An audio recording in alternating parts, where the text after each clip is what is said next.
Hey, what's up, everybody? I hope you had a great weekend. I hope you have a fantastic week ahead. You stay safe, you stay warm, and everything. I hear a lot of stuff going on, crazy stuff happening in the U.S. right now, so my heart's out with all of you. Stay warm, everybody. So, I want to talk about something today. I recorded the whole video, then I watched it back and I didn't like it, so I'm redoing it here. But I want to talk about something that a lot of people have requested a video about, and that is about my experiences being married to a webcam model. So I'm not scripting this. I'm just coming straight from here to you guys.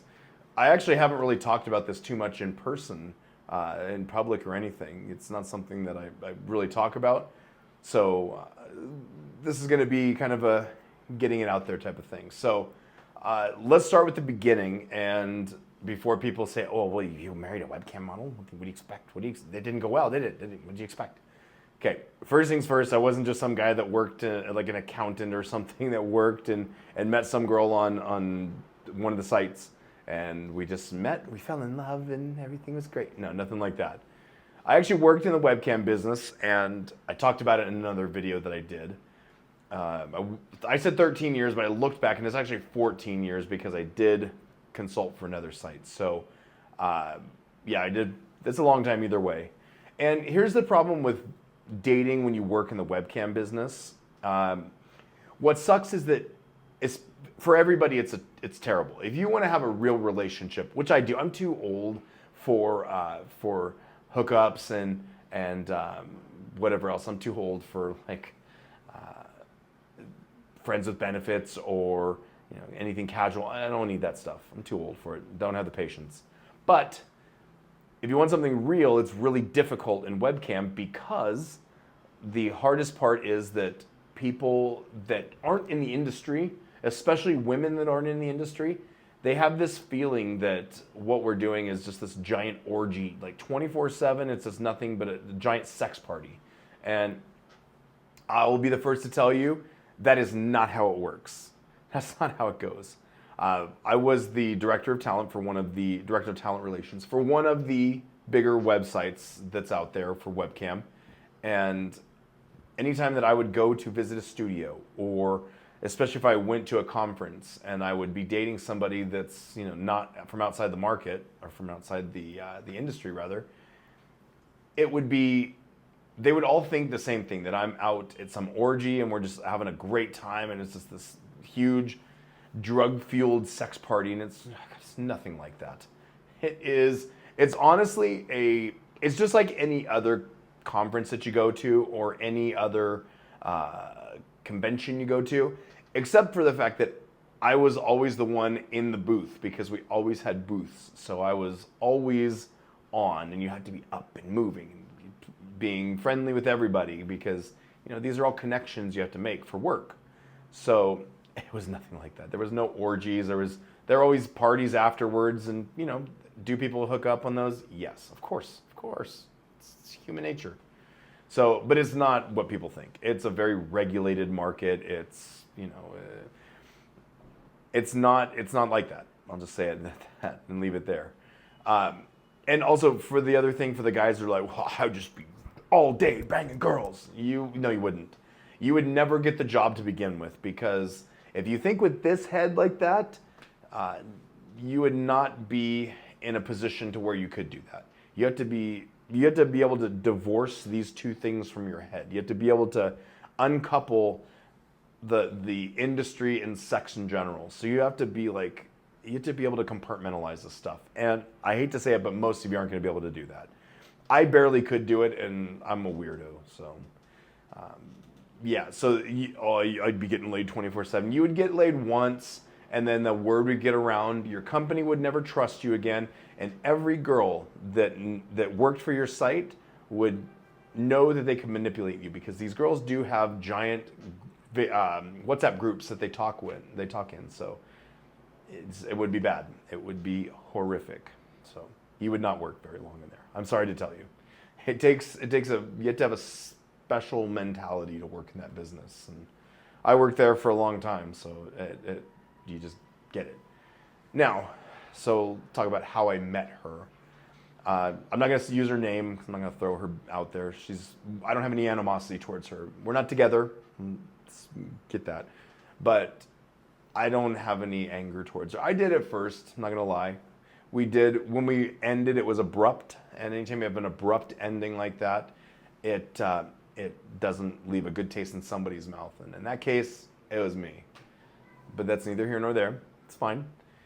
So I dated a webcam model when I first got here, and it was terrible. It was horrific. We weren't a good mesh. And she was always up and down, roller coaster, like the typical stereotype of the toxic Latina. That was her. She was either I'm in love with you, or she'd be ice cold and just don't talk to me. And it was all based on what her feelings were. It sucked. It was not fun. So I needed something that was more even keel and calm. So about a year, I think maybe a year and a half after breaking up with the other girl, I met the girl that would eventually be my wife. We met at a bowling event where a bunch of people from the industry were going to. And there were some people, most of the people I knew, but her I didn't. She was one of the few people that I didn't know there. And I asked one of my friends, I said, hey, who's that girl? Who's that? You know, the typical Latino thing, like, who's that? So yeah, if you're Colombian, you know. If you know, you know. But she's my type. I like petite girls and, you know, kind of quieter, on the quieter side, especially after what I'd been through. So, and she was all of those things. Very pretty, very nice, very soft-spoken, very sweet though, and very smart. So I talked to her a little bit at the bowling event, but I said, okay, I'll see her again. And one of my friends, I'm going to throw him under the bus here, Oscar. I don't blame him for anything. Just let that be clear. But it was him. No, just kidding. He said, hey, I'm going to go to one of the birthday party of one of the girls that we both know there. And he said, you should come with me. It's okay.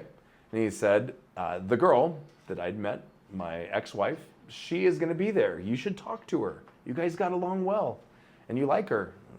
And then he said, I think she likes you too. Okay. So I went to the party, we started talking, and then we went to a different place, and there was a big long table, and we were kind of talking across from each other.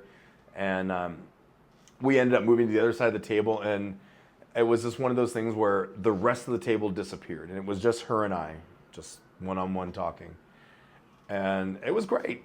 She was, you know, she's a sweet person. She's very nice. She's very conscientious of what's going on around her. It's great. And she said, do you want to dance? And I'll say this. I'm just going to say this. You can fill in the blanks on this one. If a Colombian woman likes you and she takes you to dance, she is going to make it very, very obvious that she is into you. It's just part of it. And you'll know when it happens, but I was like, oh, okay, this is right. But then we after that, you know, we'd exchange numbers, we talked, and everything was great. We had a good conversation, good connection, and so we started to see each other, and, you know, everything moved along. And we were together probably 6 months or so, thereabouts. And my visa was coming to an end here in Colombia, and while we were in the process of dating, you know, she said she wants to travel. She wants to see the U.S. And I told her about places that I liked. And she's like, oh, I want to go there and I want to experience that with you someday. And I said, yeah, okay. I love that idea. And when I said that my visa was coming to an end, I'm going to look for another visa type because the one that I was using is no longer available. You know, she came over and said, well, you know, we sat on the edge of the bed and sat on my lap, and she said, why don't we just get married? You know, I want to travel with you. You want to stay here. And, you know, we get along. And one thing I definitely told her, and I made very clear at the beginning, I said, look, you know, if we're together, we're in a relationship now, but I want this to be real. I don't want this to be for visas. I don't want this to be, you know, I don't want this to be like a convenience thing. I want us to love each other, you know, and I want that to be the case. And she said, I would not marry you just for a visa. I'm marrying because I love you and I care about you. And it was genuine, and it was honest, and It was great. So we ended up getting married. I'm fast forwarding through a lot, but we ended up getting married. We had some, we had some rocky stuff going in before we got married, and it was fine. She moved in with me. That was it was a huge thing. Before you marry somebody, I cannot stress enough to move in with them and live with them for at least a little while, because you're gonna find out who they really are, and it worked well for me. There were no issues from when we were living together. It's fine. So we got married. Everything was great. We traveled. We went through Colombia together. It was good. Went to a lot of different places. We went to, because she's in the industry as well, we went to the conference, the LAL Expo conference in Cali, and it was great. It was fantastic. It was good. It was good for me because, when I go to these places, even when I was with coworkers, I'm always alone. I'm always there by myself. At the end of the day, you're never really by yourself, but you feel it. You don't have like a backup there. But when she was there, it was like, what can I get you? Can I get you some water? What do you need? And I think it showed her also that, when I'm at these things, man, I'm working my ass off. I'm there really putting in effort towards doing this. And I started my own business. I started a site called Game With Me, and she went with me through all of that. She was very, very, very helpful and instrumental in getting that started. It was great. Everything was going well. And then when COVID hit, things changed. Everything changed. Leading up to COVID, there were some honesty issues between her and I, some things that I didn't appreciate, and those kind of compounded. But before that, one of the biggest issues, and this is something I'm going to tell everybody that's planning on having a long-term relationship with somebody here in Colombia, not just in Medellin, but in general. I spoke pretty good Spanish before she moved in. Not great, not good. I'll say I spoke enough Spanish to get by, and people understood what I was saying. But when she moved in, I was kind of on this trajectory, and then when she moved in, it went, I had to learn like that, like on the fly, boom, boom, boom.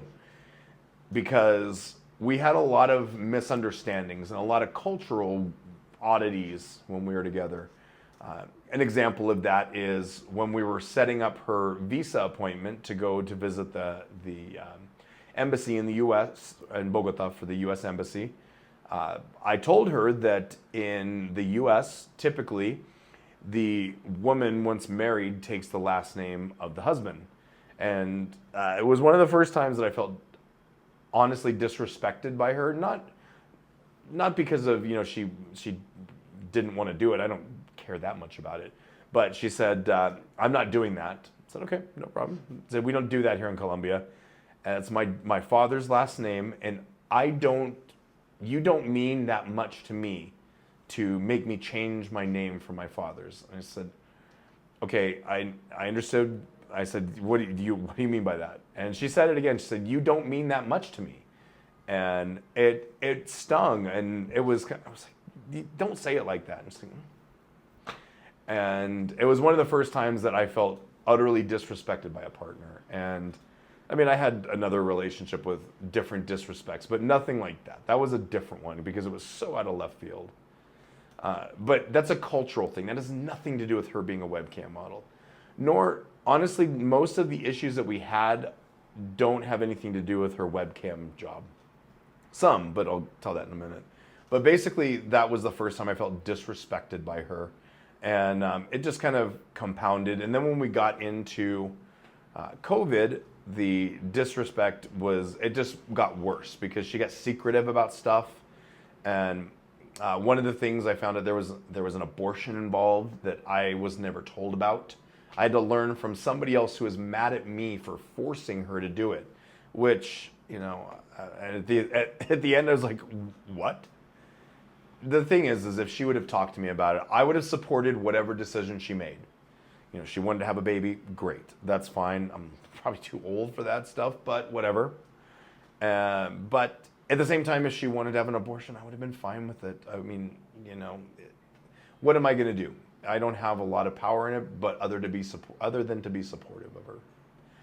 But the dishonesty and the hiding it and me having to hear it from somebody else really bothered me.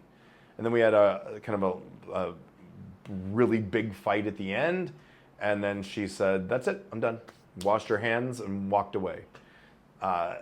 So all of that stuff, none of that's like a webcam specific stuff. The only webcam specific issues that her and I had was she had a past where she had, I'm trying to think of a nice way to say it. She was molested by a family member for ongoing for a while. And she had a lot of issues because of that. And unfortunately, I hate saying this, but that's a common thing that happens here in Latin America, and Colombia is no different. So this is something that she had to work through. And when you add on to the fact that she has this job, which is sexual in nature, and she has to manipulate people to give her money, and that's just part of the job. Part of what they do and part of what we as webcam people teach them is to do one thing. I'll break the fourth wall here. They're selling you a fantasy. That's exactly what webcamming is.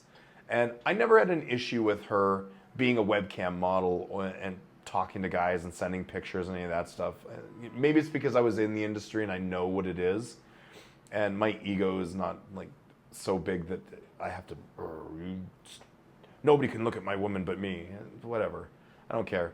That's what she does to make money. And if she's doing that, she's not asking me for money. And by the way, with that said, even though I had that video of the people that asked for money, if you listen to the timing on it, that was after her and I had broken up. And she never once asked me for money. She never once did. She would at times ask if I could take care of the bills for the month because she was going to give her mom money. And I did, no problem. That was our agreement, that she would take care of the services like electricity and gas, water, internet, and I would take care of the rent for the apartment and whatever else we did, going out to eat, traveling, things like that. So it worked. It was just a situation that worked for us. She did what she could, and the months that she did give money to her mom, she would always do something extra because of it. So she was raised to not have that a man is an ATM mentality. So for everything else, I will give her, I don't have much bad to say about her. We didn't work. The dishonesty stuff happened, but that happens. What are you going to do? So the thing that I will say, which did become an issue for us, the cultural stuff was always big because we came from different cultures. There was an age gap between us, so that's part of it.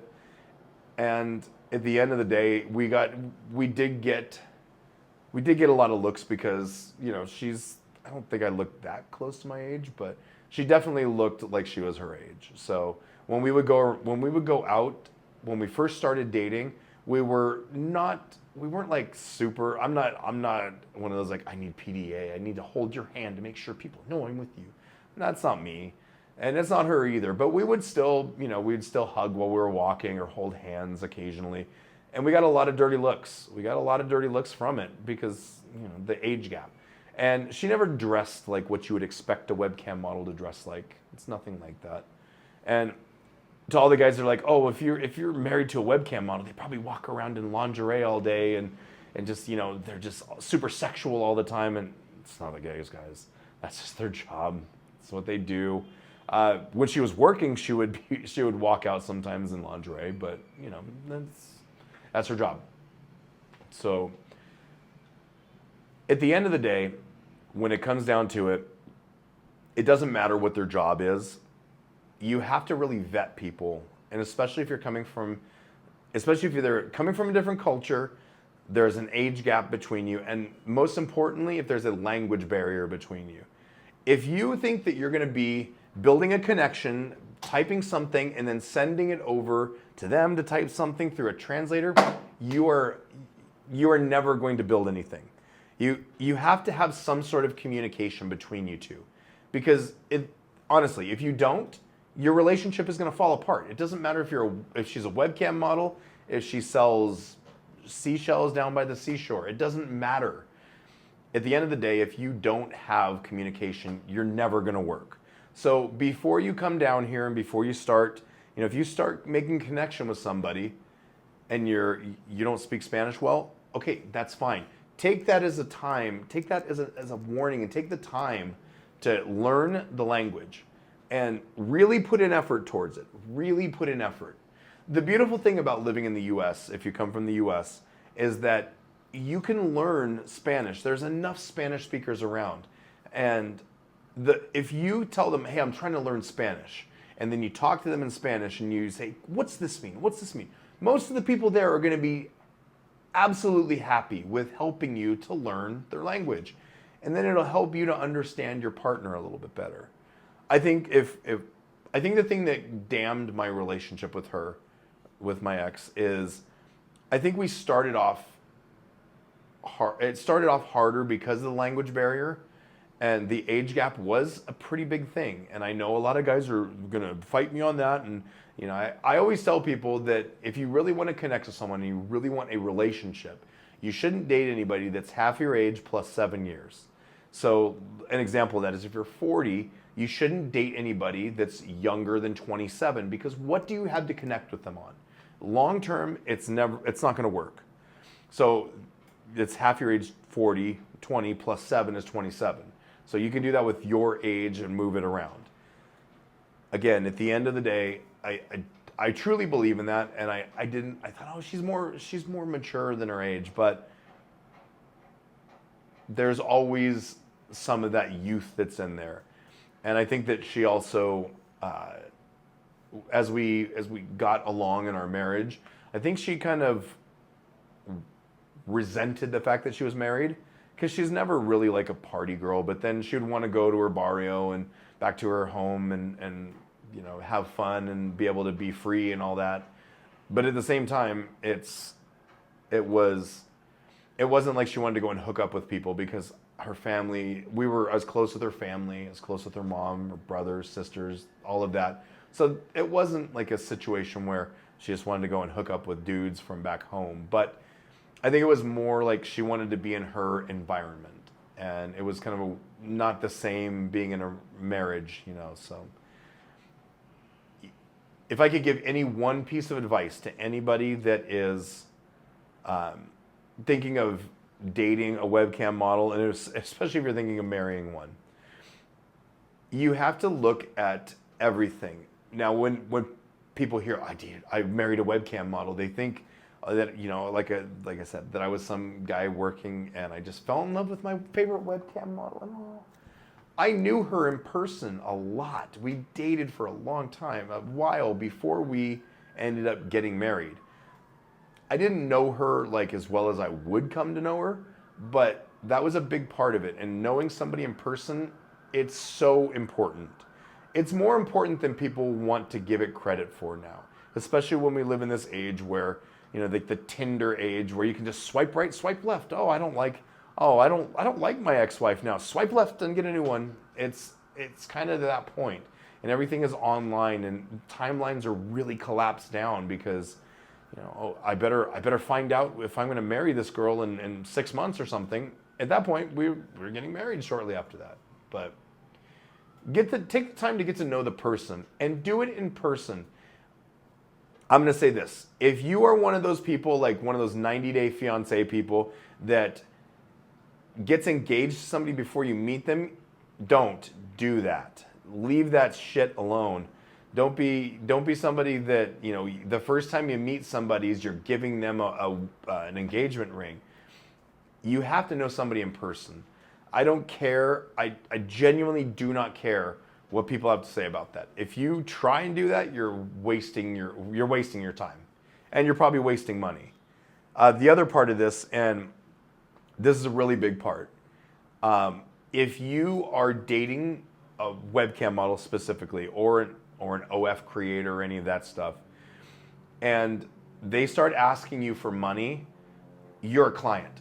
You are a client that they are willing to marry to get what they want. And that's probably going to be a visa. That's probably going to be more money, whatever it is. I am here to tell you, if you pay their bills and you help them out before you're married, and they're a webcam model, or they're an OF creator, or if they're an influencer, you are a client. You are just a client that they like a little bit more than the others. So keep that in mind. Meet these women in person before you start tethering your life to them. And the cultural thing, there is a lot of cultural difference between US and Colombian culture, for example, or Western culture and Colombian culture. There's a lot of small little things that can become an issue. Trust me, I know. But at the same time, there's not that big of a difference, okay? So at the end of the day, her and I didn't work out because of issues that could have happened regardless of what her job was. Her job was just part of the equation. It was just part of the story. That's all it really was at the end of the day.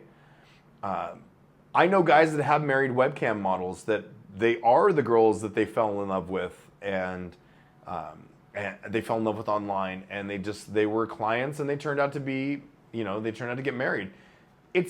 I would say it's less than 0.5% where that happens. It's very, very rare. Mine was just, in all honesty, I married a girl who happened to be a webcam model. Another big issue, which I will say, is because of all of her stuff with her sexual issues in the past, with her upbringing, I'll say. She had a lot of hang-ups with sex, and we weren't like in sync initially, and it made it tough.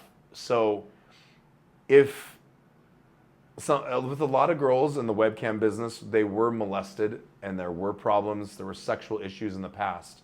So you have to be very upfront with them about what you want.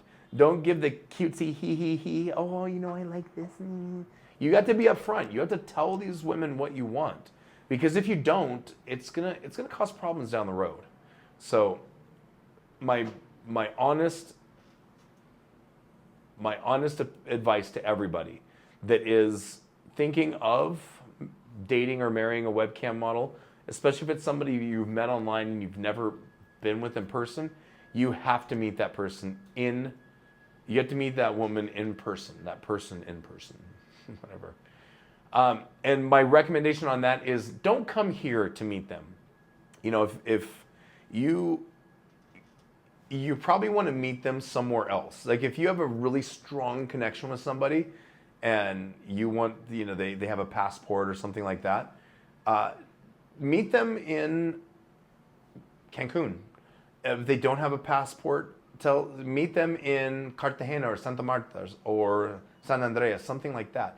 But don't come to their hometown, because that's a good way for you to figure out if they're serious or not. Like if they say, "Oh, why don't you come here to Medellin and I'll go around with you," and stuff like that.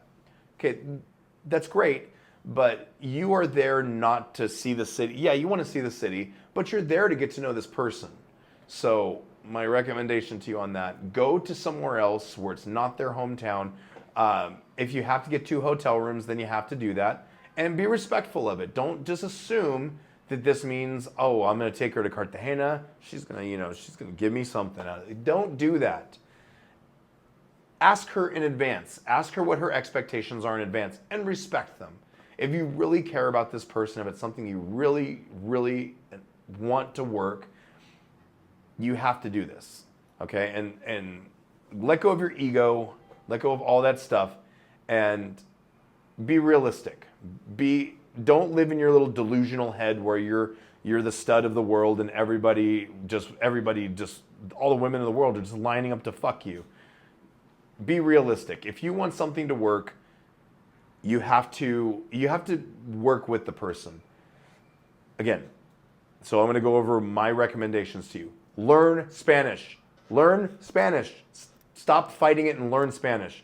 It's hard. It's not easy, but do it. 2, if you're going to meet them somewhere other than where they live. This will give you a chance to really get to know them. And 3, don't go overboard paying their bills right away. If they say, "Oh, well, now you're my boyfriend, so I expect you to pay my rent," don't do that.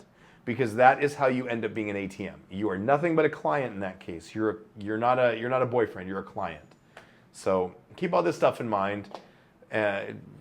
Listen to it. I can't make you do it. So one thing I want to say is I want to thank everybody. I really want to thank everybody for requesting this, because it's different to talk about. It's something that I looked, and nobody's talking about their experiences on this platform.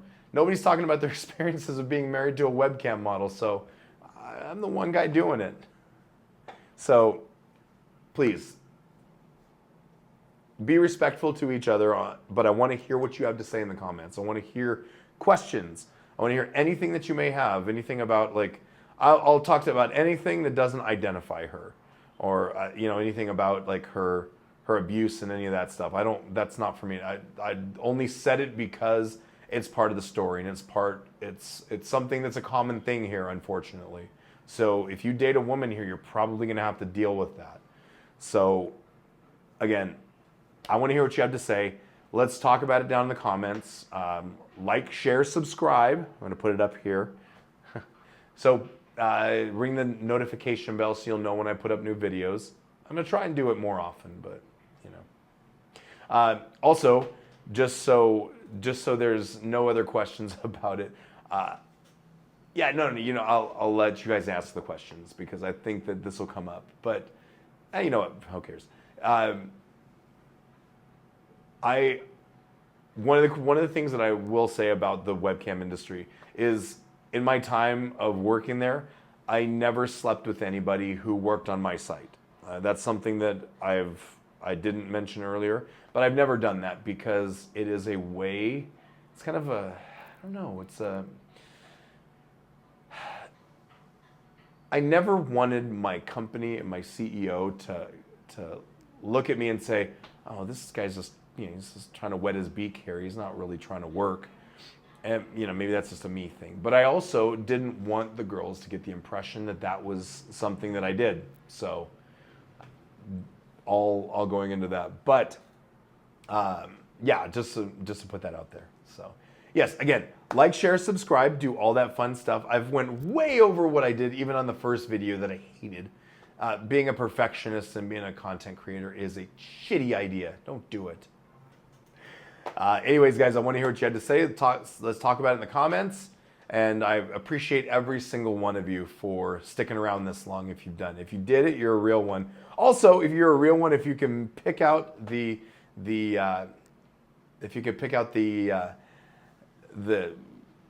I don't know, what am I trying to say?